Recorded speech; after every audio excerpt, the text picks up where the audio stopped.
Assalamualaikum warahmatullahi wabarakatuh. Halo semuanya, kami dari kelompok 2, Pratikum Farmasi Analisa Kuantitatif. Kali ini kami akan membahas mengenai materi bromometri dan bromatometri.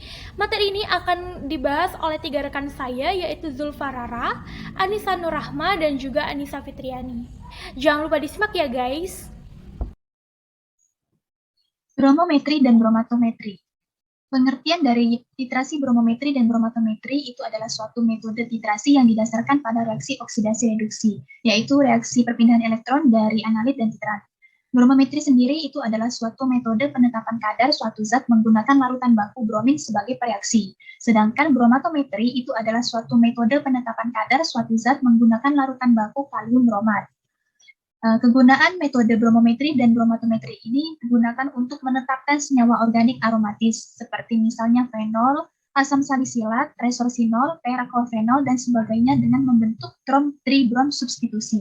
Metode ini juga digunakan untuk senyawa arsen dan stibium dalam bentuk trivalen walaupun bercampur dengan stadium valensi 4. Prinsip reaksi dari titrasi bromometri ini berdasarkan atas reaksi dari zat itu dengan brom. Reaksi tersebut dapat berupa reaksi substitusi, adisi, atau oksidasi. Sumber bromnya adalah larutan titer atau kalium bromida yang dioksidasi oleh larutan titer kalium bromat dalam suasana asam.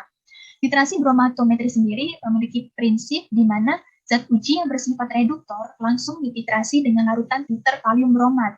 Kalium bromat ini adalah oksidator kuat dalam suasana asam yang oleh reduktor direduksi menjadi bromida. Prinsip metode dari bromatometri ini dilakukan dengan titrasi secara langsung, karena pada proses titrasi, reaksi antara senyawa reduktor dan bromin berjalan cepat dalam suasana asam. Sedangkan bromometri, ini proses titrasi karena reaksi antara reduktor dan bromin berjalan lambat, sehingga dilakukan titrasi secara tidak langsung dengan menambah bromin berlebih. Dan kelebihan bromin ini ditentukan secara iodometri. Bromin dapat diperoleh dengan penambahan asam ke dalam larutan yang mengandung kalium bromat dan kalium bromida. Reaksi bromin dengan senyawa organiknya dapat berupa substitusi atau bisa juga berupa adisi. Nah, dari prinsip metode bromatometri ini, dia menggunakan metode oksidasi reduksi dengan dasar reaksi oksidasi dari ion bromat. Kalium bromat ini merupakan oksidator kuat, tetapi kecepatan reaksinya tidak cukup tinggi, sehingga untuk meningkatkan kecepatan titrasinya harus dilakukan dalam suasana asam dan dalam keadaan panas. Pada titrasi ini, dengan adanya kelebihan ion bromat, maka akan bereaksi dengan bromid membentuk bromin yang berwarna kuning pucat. Nah, prinsip metode bromometri ini, brom itu diperoleh dari hasil pencampuran kalium bromat dan kalium bromida dalam asam kuat. Nah, brom ini kemudian dibebaskan, kemudian mengoksidasi iodida yang setara dengan jumlah iodium yang dihasilkan. Penambahan asam klorida ini untuk memberikan suasana asam agar bromin dapat terbebas. Sedangkan tambahkan kalium iodida ini untuk menghasilkan iodida yang dioksidasi oleh bromin menjadi iodin yang kemudian akan dititrasi dengan natrium tiosulfat untuk menentukan kadar sampel. Nah, pada proses titrasi ini, brom tidak langsung dititrasi dengan natrium tiosulfat dikarenakan perbedaan potensialnya yang sangat besar. Akibatnya, jika brom langsung dititrasi dengan natrium tiosulfat, maka yang dihasilkan tidak hanya tetrationat, tetapi juga sulfat, bahkan mungkin sulfit yang berupa endapan kuning. Pada percobaan ini, kita menentukan penetapan kadar senyawa fenol dengan menggunakan metode titrasi bromometri, sehingga reaksi yang dihasilkan sebagai berikut. Terima kasih.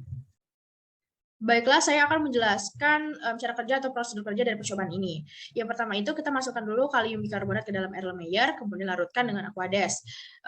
Kita tunggu dulu selama 10 menit hasil dari pengampuran terakhir dengan asam tadi untuk proses pembentukan yodium. Nah, jadi ketika udah 10 menit, kita lanjutkan titrasi. Sebelum penambahan indikator kanji, maka nanti ketika proses titrasi itu akan muncul warna hijau kekuningan di dalam Erlenmeyer-nya. Ketika sudah muncul warna hijau kekuningan, kita stop titrasinya, kita tambahkan indikator kanji sebanyak 1 mili, lalu muncul warna biru.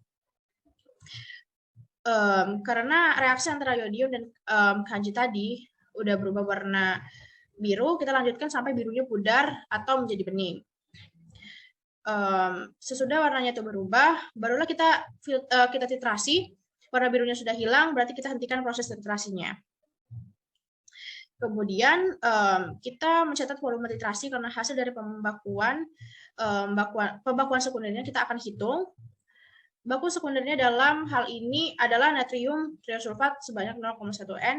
Nanti kita akan hitung normalitas sesuai dengan rumusnya, baru kemudian kita nilai normalitasnya akan digunakan sebagai penetapan kadar.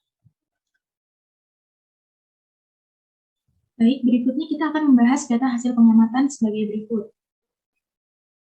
Yang pertama, pembakuan larutan standar sekunder. Nah, di sini kita menggunakan pembakuan natrium disulfat dengan menggunakan 3 replikasi volume yang tertera sebagai berikut dengan volume rata-ratanya yang senilai 12,46 ml. Kemudian kita cari nilai N2 dengan menggunakan rumus titrasi, N1 dikali V1 sama dengan N2 dikali V2, sehingga didapatkan nilai N2 sama dengan 0,08 N. Untuk mekanisme reaksi dari pembakuan natrium tiosulfat dapat dibaca pada reaksi yang terlampir berikut. Selanjutnya, kita akan melakukan perhitungan terhadap penetapan kadar fenol. Nah, ini dihitung berdasarkan 3 replikasi volume juga, dan volume rata-ratanya yaitu senilai 15,6 ml. Kemudian kita cari nilai N2 dengan rumus titrasi dan didapatkan hasil 0,0513 N. Kemudian kita cari massa fenolnya dengan menggunakan rumus nilai dari N dikali dengan nilai MR dikali dengan nilai volume rata-rata dibagi dengan 1000 dan didapatkan hasilnya yaitu 0,0752 gram.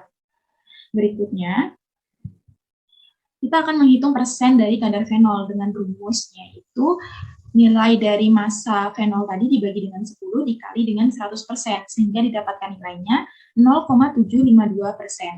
Untuk mekanisme reaksinya dapat dibaca pada reaksi yang terlampir berikut ini. Baik guys, tadi sudah dijelaskan oleh ketiga rekan saya mengenai materi bromometri dan bromatometri. Maka kesimpulannya adalah bromometri adalah titrasi tidak langsung yang biasa kita kenal sebagai reduksimetri.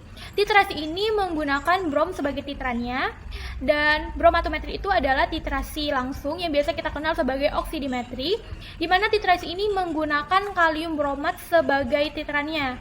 Untuk indikator yang digunakan pada bromometri itu adalah amilum, sedangkan pada bromatometri itu metil merah sebagai amilumnya. Baik, sekian dari kelompok kami. Wassalamualaikum warahmatullahi wabarakatuh.